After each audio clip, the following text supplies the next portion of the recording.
that Davos versus the Western federalist system are taking. Davos is going to double down on incompetency and trying to force everybody square a peg into a round hole. And here it's like, all right, we ran this for long enough. Let's let the market figure it out. Right. Well, and again, this is where Bitcoin absolutely has a role to play, and so does gold. And we may need both of them in different corners of the market to do what needs to be done. The BRICS are going to use gold. Okay, they're not going to use Bitcoin. They're going to use gold, and they understand gold. They're going to use gold. They're not. I don't think they're hostile to Bitcoin.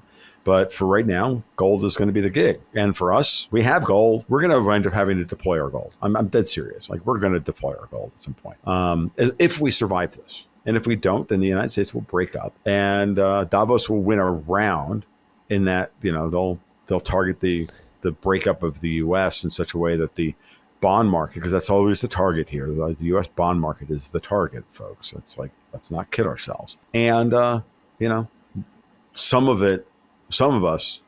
our capital and some of our ingenuity and, our capital will escape their rule for now, but they'll think that, well, we're bigger now than we were before, so that we'll just squash those people later. And it's the way they think of Russia, it's the way they think of Iran, it's the way they think of China and all of this stuff. Well, the truth of the matter is that they're spending a lot of their seed corn right now just to maintain the position that they have.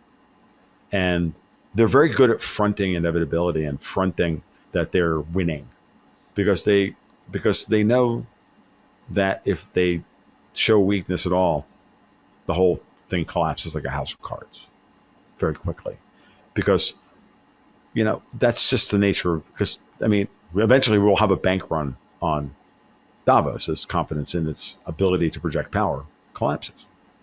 I think it's happening. Yeah, I know it's happening. Yeah. Go ahead.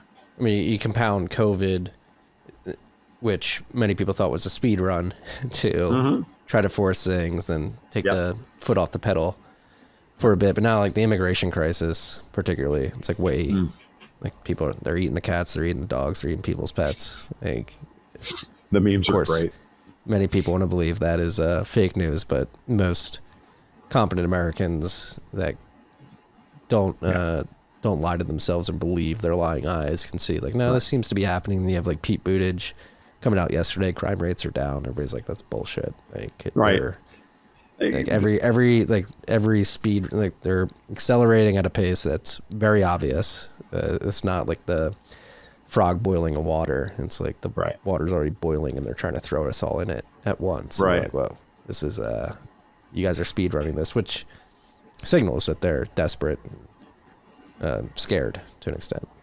Oh, they're very scared. I haven't seen this level of scared for quite a long time, if ever in my life, actually. And that's you bring up Pete Buttigieg or my extra white likes to go butt giggler. I can't, like, that guy is just a butt giggler as far as I'm concerned now. And I love Dexter. He just makes me laugh, dude. And he came out and says, what a shock. We passed the Inflation Reduction Act and inflation was reduced. Like, oh, fuck off. Like, like he's getting ratioed like to hell and back again on that for that one. Like, oh my God, you are so unbelievably unqualified for the job you currently hold. It's not even funny. Yeah, they're not even good propagandists. Yeah. No, they're really bad at it. Like, we're better propagandists for their stuff than they are.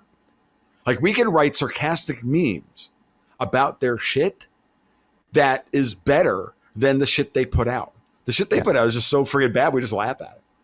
Like, it reminds me, like, it's funny. It reminds me of when I was a kid. We were being told about the Soviet Union, and I remember if we had a Russian foreign exchange student in my high school or not. It was something like this. But I remember hearing stories about this, like, at the end, there's all these propaganda signs all over, Moscow and St. Petersburg and whatnot about, all this stuff. And we just looked up at the stuff and we just laughed. We didn't believe any of it. It was all nonsense.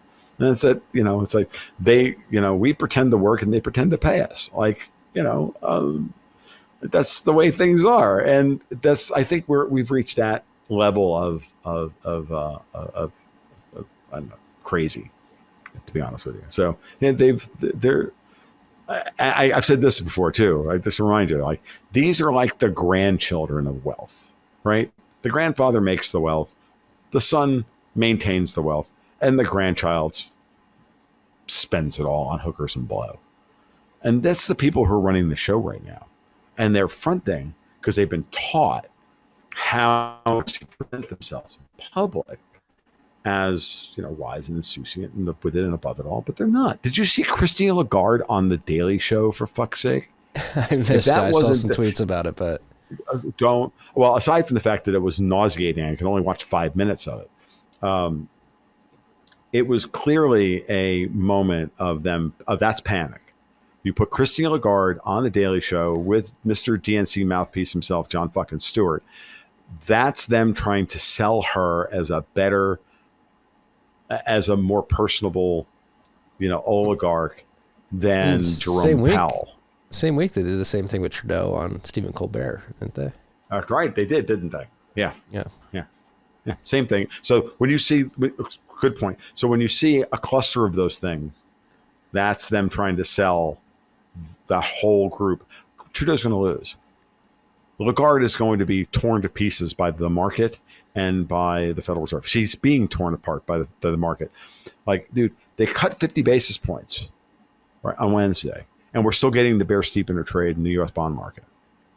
Okay, I was hoping they would only go 25 because I wanted to see this very trade happen, and I needed Powell. I thought we needed to have Powell disappoint the markets in order to get that. No. He gave the market everything that they said they wanted, and it still is selling off. That's got Lagarde and Yellen. Well, let's just say, they don't know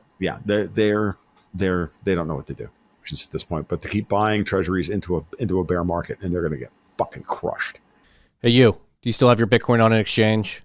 Don't hold your Bitcoin on an exchange. Take it into self-custody. If you're looking for an easy way to do that, we have the BitKey. BitKey is Bitcoin made easy to use and hard to lose.